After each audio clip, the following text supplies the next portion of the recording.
तो ये सीरीज़ चल रही है कंप्यूटर के क्वेश्चंस जो पिछले 5 सालों से लगातार पूछे जा रहे हैं हिमाचल की परीक्षाओं में। थर्ड वीडियो है। पिछले 2 वीडियोस आपने अभी तक नहीं देखे हैं तो डिस्क्रिप्शन बॉक्स में आपको लिंक मिल जाएगा। अगर आप इस PDF फाइल को परचेज़ करना चाहते हैं तो व्हाट्सएप कर लेना। 1000 के आसपास मोस्ट रिपीटेड क्वेश्चंस होंगे इस PDF फाइल में। कितना प्राइस है, कैसे आप पेमेंट कर सकते हैं, सब कुछ आपको व्हाट्सएप पर बताया जाएगा। Which type of the following servers issues IP addresses to network host. जो नेटवर्क होस्ट होते हैं उनको IP एड्रेसेस जो है ये इशू करता है दोस्तों DHCP सर्वर। तो इसका ए ऑप्शन बिल्कुल सही होगा। फटाफट कमेंट करके DHCP की फुल फॉर्म बताइएगा। Next question, what is the length of a MAC address. तो ये 6 बाइट्स की होती है दोस्तों जब हम लेंथ की बात करते हैं। तो 48 बिट्स आपको याद रखना है। सी ऑप्शन इसका सही होगा।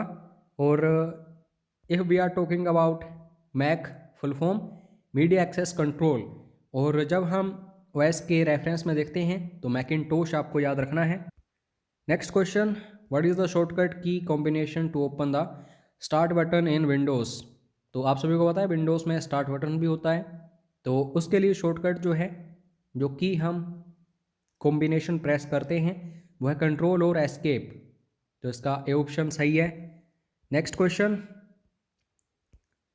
A dash disguises itself as a useful and legitimate software to gain unauthorized access to the system। कोई भी सिस्टम है उसमें unauthorized access चाहिए हो तो हैकर वगैरह क्या करता है, आपको दोस्तों ट्रोजन भेजता है। और जैसे ही ट्रोजन आपके सिस्टम में आता है आपको लगता है ये काफ़ी यूज़फुल होगा, लेजिटिमेट होगा, ये काफ़ी अच्छा सॉफ्टवेयर है। तो इसका सी ऑप्शन सही होगा। और ट्रोजन जो है सेल्फ रेप्लिकेटेड नहीं होता। सेल्फ रेप्लिकेटेड का मतलब है अपनी कॉपीज़ ये क्रिएट नहीं कर सकता। तो आपको ये भी याद रखना है। कमेंट करके वायरस की फुल फॉर्म बताइएगा। जितने भी क्वेश्चंस मैं पूछता हूँ उनको ईमानदारी से कमेंट बॉक्स में आंसर करिए, काफ़ी इंप्रूवमेंट होगी आपके कंप्यूटर जीके में। Next question, which of the following MS Excel functions can be used to find third largest value in a range। Third largest value आपको किसी भी रेंज में फाइंड करनी है तो MS Excel में जो फंक्शन आप यूज़ करते हैं वो है लार्ज। और ये फंक्शंस में ब्रैकेट्स आपको देखने को मिलती हैं। तो डी ऑप्शन इसका सही होगा। एक्सेल में फॉर्मूलाज फंक्शंस को जरूर पढ़ लेना, यहाँ से क्वेश्चंस बनते हैं। Next question, what is the shortcut key to toggle between absolute and relative references used in an Excel formula. कोई भी एक्सेल फॉर्मूला है उसमें जो एब्सोल्यूट और रिलेटिव रेफरेंसेस यूज़ होते हैं तो उसमें टॉगल आप करना चाहते हो, एक से दूसरे में जाना चाहते हैं दूसरे से पहले में, तो आप शॉर्टकट की फंक्शन 4 F4 का यूज़ करते हैं। तो इसका सी ऑप्शन बिल्कुल सही होगा। कमेंट करके बताना F2 का यूज़ हम एक्सेल में किस लिए करते हैं। Next question, which of the following views shows all the text of all slides in PowerPoint presentations without any graphics। आप क्या करते हो, कोई प्रेजेंटेशन है उसमें टेक्स्ट तो होते ही होते हैं क्योंकि टाइटल भी आपको देना है, बॉडी भी वहाँ पे लिखनी है कुछ ना कुछ, लेकिन आप ग्राफिक्स का भी यूज़ करते हो। तो अगर आप चाहते हो कि आपको सिर्फ टेक्स्ट दिखाई दे, ग्राफिक्स नहीं, तो आप हमेशा आउटलाइन व्यू का यूज़ करते हैं। तो इसका ऑप्शन बिल्कुल सही होगा। उसके बाद फास्टेस्ट गाइडेड मीडिया की मैं बात करूं तो आप सभी को पता है ऑप्टिकल फाइबर हैं। तो इसी से रिलेटेड क्वेश्चन है। टोटल इंटरनल रिफ्लेक्शन के ऊपर ये काम करता है ऑप्टिकल फाइबर, ये भी याद रखना। विच of the following terms is not associated with optical fibre cable. तो इसमें क्लैडिंग तो होती है, लाइट वेव भी, क्योंकि जो डाटा है ये लाइट्स के थ्रू ही ट्रांसफ़र करते हैं हम एक जगह से दूसरी जगह। मल्टीमोड भी होता है, लेकिन दोस्तों यहाँ पे इलेक्ट्रोमैग्नेटिक इंटरफेस नहीं होता। So here is right answer. उसके बाद नेक्स्ट क्वेश्चन है, if a program is not producing the results as expected it is said to be having a. तो किस तरीके का एरर हो सकता है, ये होता है सिमेंटिक एरर। सिंटैक्स एरर जो होता है ये बेसिकली स्पेलिंग्स के ऊपर फोकस किया जाता है कंपाइलर वगैरह के द्वारा। तो आप सभी को ये पता होना चाहिए, इसका डी ऑप्शन ही सही होगा। इसमें दोस्तों जो भी हम रिजल्ट्स चाहते हैं वो नहीं आते, कुछ अलग रिजल्ट आ जाता है, तो सिमेंटिक एरर ये है। उसके बाद नेक्स्ट क्वेश्चन है, which of the following is a popular proxy server used for sharing an internet connection and caching the web contents. Web contents जो भी होते हैं उनको कैशिंग करना है या फिर जो इंटरनेट कनेक्शन है वो शेयर करना है, तो इसके लिए जो हम प्रॉक्सी सर्वर यूज़ करते हैं ये होता है दोस्तों स्क्विड। तो प्रॉक्सी सर्वर्स को अच्छे से देखना, हाई लेवल एग्ज़ाम्स जो होते हैं उनमें ये क्वेश्चंस बनते ही बनते हैं, तो स्क्विड आपको याद रखना है। उसके बाद नेक्स्ट क्वेश्चन जो है दोस्तों ये भी इम्पोर्टेंट है, which of the following is not a printer specification. तो अगर आपने हार्ड डिस्क को अच्छे से पढ़ा होगा तो रेवोल्यूशंस पर मिनट आपको पता होगा, तो ये हार्ड डिस्क से रिलेटेड है, यही इसका सही आंसर होगा। बाकी पेजेस पर मिनट ये तो आपको पता ही है, डॉट्स पर इंचेस ये भी आपको पता ही है, और ट्रे कैपेसिटी जहाँ पे पेजेस वगैरह हम इंसर्ट करते हैं, तो ये तीनों चीज़ें जो हैं ये दोस्तों प्रिंटर से रिलेटेड हैं। Whereas first is note, so here is right answer. उसके बाद next question, a dash is a dynamic website comprising of a discrete post in reverse chronological order generally used as discussion platform। Discussion platform के लिए हम generally एक dynamic website का use करते हैं, तो इसमें दोस्तों डिस्क्रीट पोस्ट होती हैं, रिवर्स क्रोनोलॉजी ऑर्डर होता है, तो इसको हम बोलते हैं ब्लॉग, ठीक है। और इसकी जो फुल फॉर्म होती है ब्लॉग, वेबलॉग, तो ये भी याद रखना, क्वेश्चन ये भी आ चुका है, डी इज़ राइट आंसर। उसके बाद नेक्स्ट क्वेश्चन है, which of the following is a popular file transfer protocol client application use to manage files on a remote file transfer protocol server.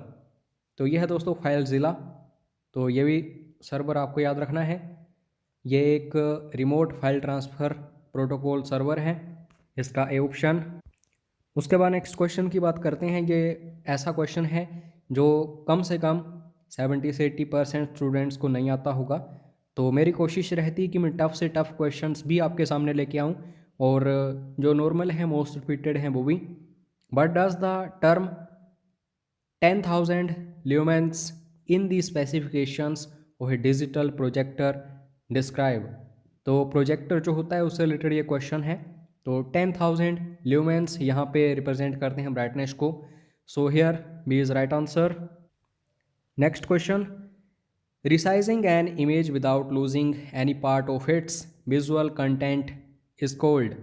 यहाँ पे बोला जा रहा है कि इमेज जो है इसको रिसाइज करना है, यानी कि छोटा बड़ा जो भी है, और इसमें दोस्तों हमें यहाँ पे विजुअल कंटेंट जो है वो लूज़ नहीं करना है, तो इसको हम बोलते हैं हमेशा, यहाँ पे आप देख सकते हैं scaling, A is right answer. जब हम उसको काटते हैं, किसी पार्ट को छांटते हैं तो उसको क्रॉपिंग बोलते हैं, डुप्लीकेट बनानी है इमेज तो क्लोनिंग बोलते हैं, तो ये भी आपको अच्छे से देखना है। उसके बाद next question, which of the following graphics formats is most suitable for high quality drawings. यहाँ पे बात की जा रही है एक ऐसा ग्राफिक फॉर्मेट जो कि हाई क्वालिटी ड्राइंग्स के लिए काफ़ी अच्छा होता है, तो ये होता है वेक्टर ग्राफिक्स, तो इसका सी ऑप्शन बिल्कुल सही होगा। उसके बाद नेक्स्ट क्वेश्चन है, which of the following colour combinations are used in laser printers to produce full range of colours. अगर आपने प्रिंटर्स को कभी देखा होगा ध्यान से, चाहे मैं लेज़र प्रिंटर की बात करूं या फिर अदर कोई जो भी होते हैं जहाँ पे कलर्स होते हैं, तो वहाँ पे कौन कौन से कलर होते हैं? 4 कलर्स होते हैं दोस्तों। एक होता है सियान, एक होता है मैग्रेंटा, एक होता है येलो होता है, और एक ब्लैक। तो ब्लैक तो हर एक प्रिंटर में होता ही होता है, लेकिन दोस्तों ये जो सियान हो गया, मैग्रेंटा हो गया, येलो हो गया, ये भी आजकल प्रिंटर्स में यूज़ हो रहा है, तो इसका बी ऑप्शन आपको याद रखना है। और जब हम फोटोग्राफी की बात करते हैं तो नॉर्मली RGB ही यूज होता है, तो इसमें कभी पजल मत होना, प्रिंटर्स में ये चेंज हो जाता है, लेकिन जो फोटोग्राफी उसमें RGB ही यूज़ होता है। उसके बाद next question, what is the address of a cell at 13th row and 19th column in an MS Excel worksheet.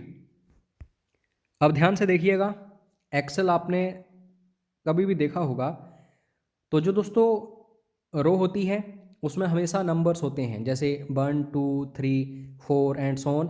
तो ये first row, second row, third row, fourth row, और यहाँ पे आप देखते हैं A B C D and so on.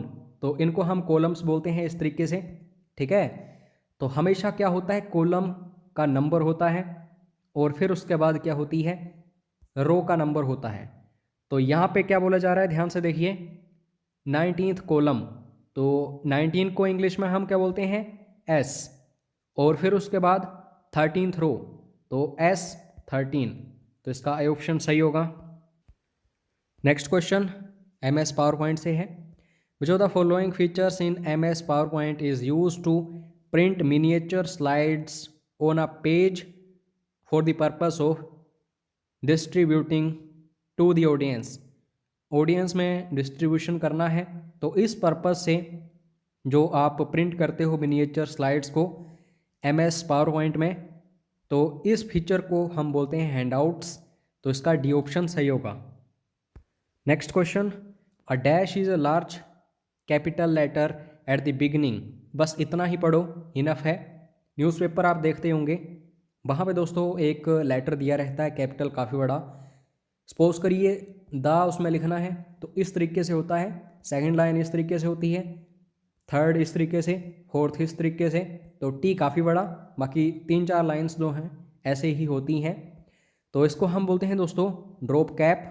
By default 3 होती हैं, 3 लाइंस होती हैं एक कैपिटल लेटर में, और हम मैन्युअली 10 तक कर सकते हैं। तो इसको भी अच्छे से देखना है। Next question, the dash tool in Microsoft Word is use to quickly apply the style of one part of the document to another. यहाँ पे बात हो रही है माइक्रोसॉफ्ट वर्ड में, आप एक पार्ट जो होता है उसको डॉक्यूमेंट के दूसरे पार्ट में भी अप्लाई करना है। तो क्विकली अप्लाई करने के लिए हम दोस्तों फॉर्मेट पेंटर का यूज़ करते हैं। इसका ए ऑप्शन बिल्कुल सही होगा। Next question, what does file contain if it has an extension of dot zip. तो डॉट जिप हम हमेशा कंप्रेस्ड फाइल्स या फिर फोल्डर्स के लिए करते हैं। तो इसका ए ऑप्शन बिल्कुल सही होगा। नेक्स्ट क्वेश्चन, लास्ट क्वेश्चन है आज की इस वीडियो का। What is the first character of a cell in MS Excel if it contains a formula. Formula जो है दोस्तों स्टार्टिंग इसकी कहाँ से होती है, तो ये होती है हमेशा इक्वल टू से। तो इसका ए ऑप्शन बिल्कुल सही होगा। अगर आप PDF फाइल परचेज करना चाहते हैं तो आप हमें व्हाट्सएप कर सकते हैं, ठीक है। इसमें आपको सब कुछ बताया जाएगा, कितना प्राइस है और कैसे आप इसको प्राप्त कर सकते हैं, ठीक है। तो मिलते हैं कल, तब तक बेल आइकन को प्रेस कर लेना ताकि जैसे ही हम वीडियोस अपलोड करें आप सभी तक सबसे पहले पहुंचें। जय हिंद, जय हिमाचल।